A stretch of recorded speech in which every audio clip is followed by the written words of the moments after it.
Hello guys, I don't know if you've actually been following me. I think I dropped a video before this particular one where I talked about why people think becoming a permanent resident in Malta seems not to be possible, and I tried to share an idea as why I believe it is so. The delay in getting to start your language, free language text, and then even if you're going to go for a private one, you still have to do one under the government, and then there are a lot of people waiting on the queue to start their language class training before the test. So these are most of the things I believe contributed to why there's a delay.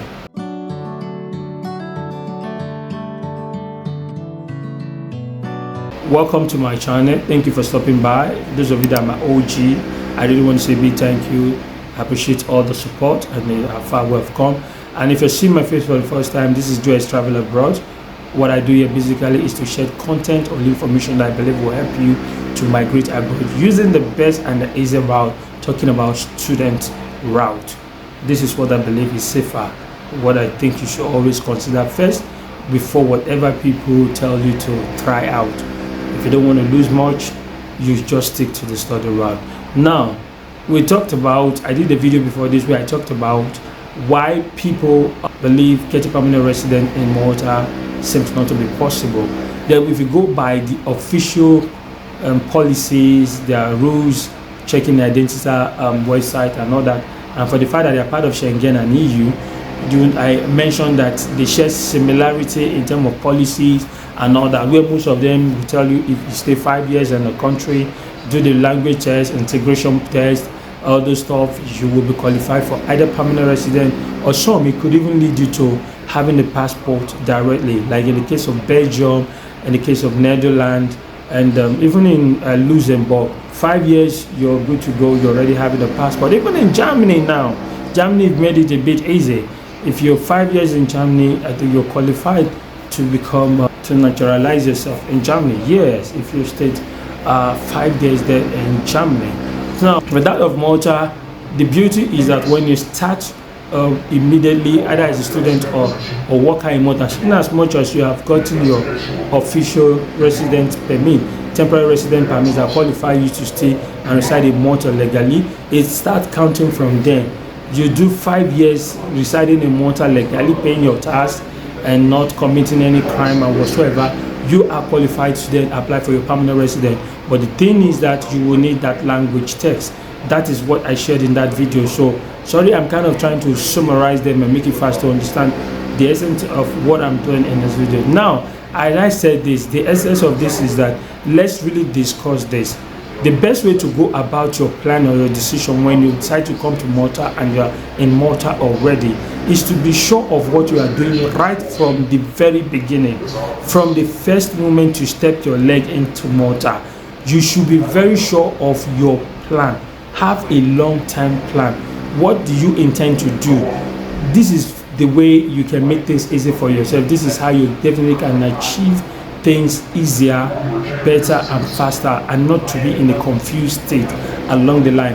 What I mean is, or what am I trying to say, is that if you intend to stay in Malta for the whole 5 years that qualify you to apply for permanent residence, and you know you are sure you're going to reside in Malta until after 5 years to have the permanent residence, mind you, or a note, as soon as you are given that permanent residence, you qualify, you apply, you submit the necessary document, you have it.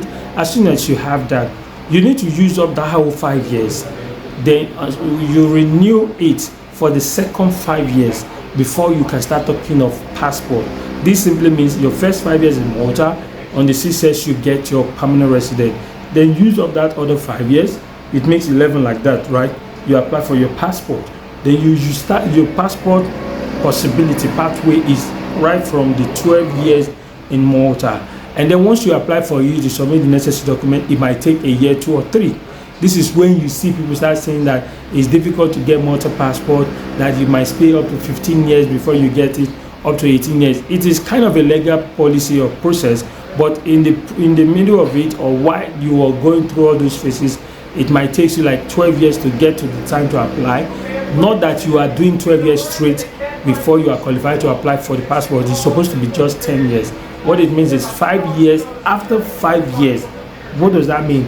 On the 6 years is when you're applying for the permanent residence. You get it? Which means your permanent resident comes exactly when you're already 6 years. Then the day you were issued a permanent resident, there's a date of expiring date on it, expiration rather. It simply means you used it up. You got the permanent resident on the 6 years, then you use extra 5 years. That's 11. It does not mean the government says you stay 11 years, but while you were waiting for approval and all that, those are the add-up. That's 5 years use date for the second phase. It's 11 like that. Then while you're thinking of renewing, instead you're applying for your passport. So what does it mean? The second renewal phase is passport submission, which of course you need now to wait for a year, 2 or 3. That makes it 30. So now back to the story. What I'm saying is, since you know, if you have it at the back of your mind that this is your intention and your plan to stay in Malta for as long as doing the first 5 years, getting a PR before you think of your next step, then it means immediately you entered Malta, start working towards that goal. That is how you achieve it. Since if you follow the previous videos, you will notice I said a lot of people have been on the queue waiting to be called upon to start their language class under the government institution, basically at an MCAS. There's so many applicants waiting that they've not actually started class. So it might take few months, couple of months before you eventually start your class. So if that's your intention is to stay back, from your first year, start working towards it. They didn't tell you that you must complete exactly 5 years before you do the language test. No, you can do the language test in between, while you're on your second year, while you are on your third year, while you're on your fourth year. So start the process from the first year you are in Malta. Attempt to learn the language to go for the class. Submit an application, find out how you go about it, do the necessary thing, and then wait to be called upon. So even if you now start your class officially on the second year, no qualms. Do just go for your class, do it, then go for the test. Apply for the test, have your basic language. You need 2 language training phase.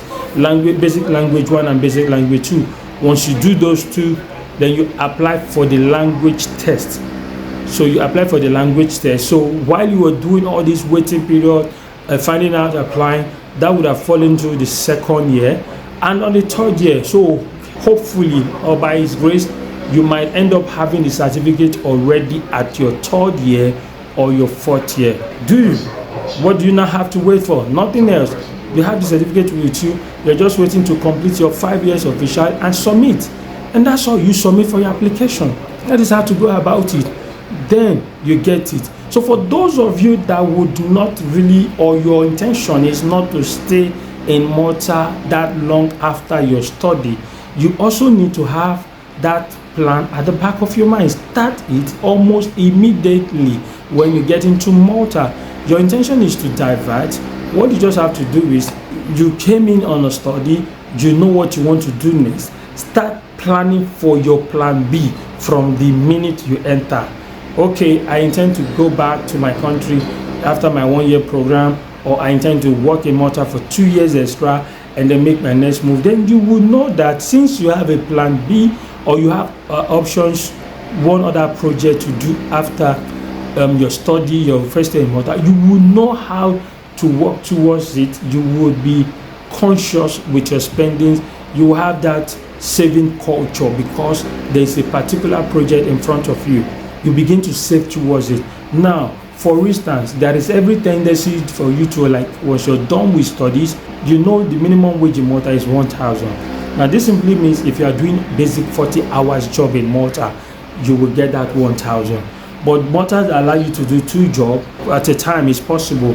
One will be full-time, the other one will be part-time. And even there is possibility that the company you're working for can even give you extra hours, about 50, 60 hours, which is more or less like matching up to having 2 jobs. So what does that mean? If you are doing 50 something to 60 hours in a week, it simply means there is higher chances that you would actually earn more than the minimum wage of €1,000 in a month. There's every chances you'll be earning as high as 1,002 to 1,003 to 1,004. Because you know what you're pursuing, what do you have to do? Limit your expenses. You do not need to kill yourself that it is a much you have a private room. Nobody dies by having a roommate. If it's hostel and you are doing a 4 years program in school, and then you have hostels where there are 2 of you in a room in hostel as a student, will you kill yourself? Is it a must that you must go and rent a private apartment as a student? So consider it that same way. You have a 1 year program, you're done with it, but while you were doing the program, you were sharing a room with somebody, best place.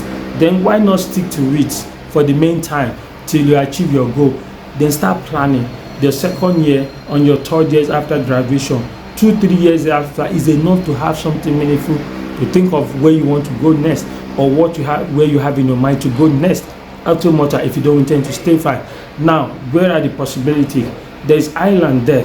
Most of the schools you can find affordable school from 10 to 12,000 per year, and the living expenses is 10,000 euro. If you want to now switch and continue a higher level program in the Republic of Ireland, which is a very better country, 5 years officially after school residing in that country qualify you for their passport. 4 years on a general skill work permit after school qualify you for permanent residence. 2 years on a critical skill work permit after school qualify you for permanent residence. Whether you're on a critical skill work permit, on a general skill work permit, 5 years altogether gives you a passport, a dual citizenship in the Republic of Ireland. Now you can find school that's affordable as 10, 12 to 14,000 euro. The living expenses as at the moment is 10,000 euro. 10 plus 12 is about 22. Who says you cannot save 22,000 euro if you're prudent enough in Malta? You limit the kind of expenses you get into or get yourself involved with. Let's say you do it for 3 years. Divide 25,000 by 3. What is the tendency? It means you can actually save 8,000 euro in a year. 8 times 3 is 24. So who says you can't save 24,000 after 3 years of finishing schools? People can save more than that, but I'm trying to be considerate. I'm trying to be moderate here. So now, how do you save 8,000 in a year? It simply means you can save 800 or 700 euro in a month.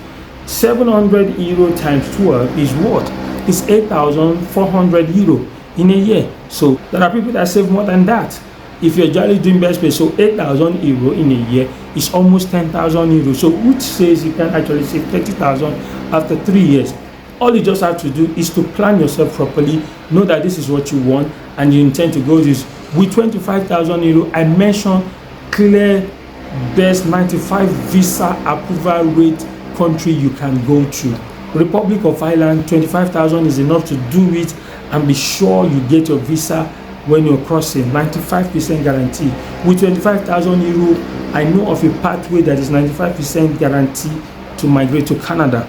With 25 to 26,000 euro, I know of how you can guarantee yourself a migration through school as well to Netherlands. Just with 20,000 euro is enough. You can also go to Belgium. You can try most of all these other countries.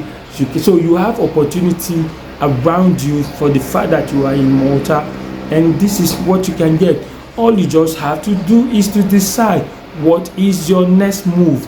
Do you intend to stay longer? Then start the plan immediately. Do you intend to move after some years? Start your plan immediately. Then let's talk about some benefits for those of us that are coming for this particular country. What Malta really stands to offer you, the beauty, the benefit to some set of applicants from this country.